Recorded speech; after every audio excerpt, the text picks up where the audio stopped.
Hello, welcome to Chapter 6. This is going to entail some information on consumer behavior.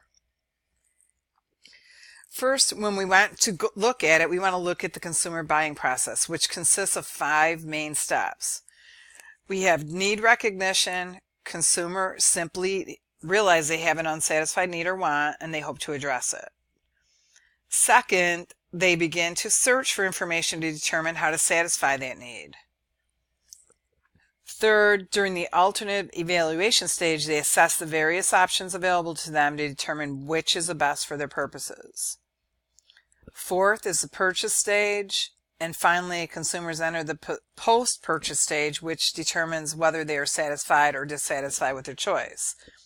You can use something to the effect of buying furniture for your living room. You need it, you search for it, you evaluate, then you finally purchase it, and then you sit back and say, do I really like this or do I not like this? And sometimes we don't like what our purchase is.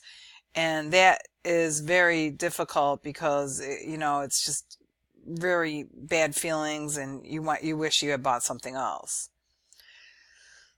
Then we want to describe the difference between functional and psychological needs. Functional needs pertain to the performance of a product, and psychological pertain to the personal gratification that consumers associate with the product or service.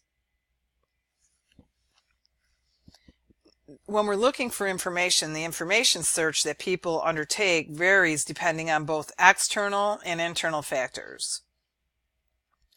Around the former, the type of product or service dictates whether people can make an easy, quick decision, like a pack of gum, or instead may undertake significant research to find the best purchase option, like a house or a car.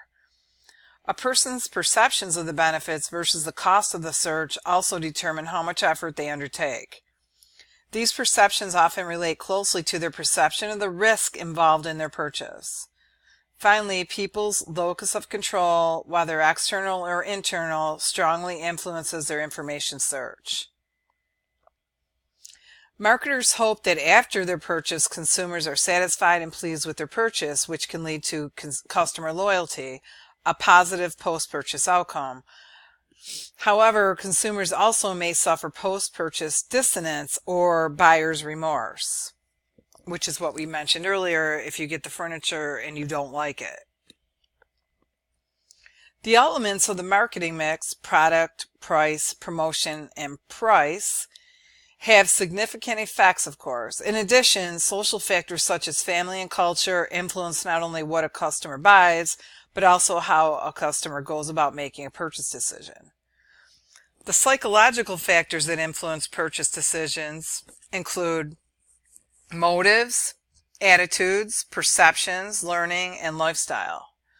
And finally, the specific factors that mark the purchase situation, like the store setting or even the time of day, can alter people's decision process.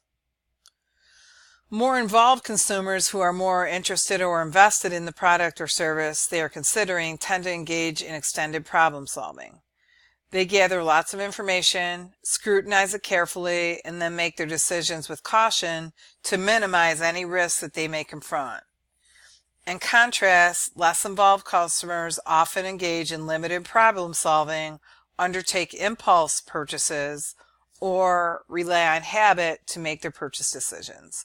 Like it may be a habit that you pick up the same ice cream every time, the same pack of gum, the same candy bar, but as marketers, we're relying on those habits. So that's what we want to do, instill in our customers that our product is what they want.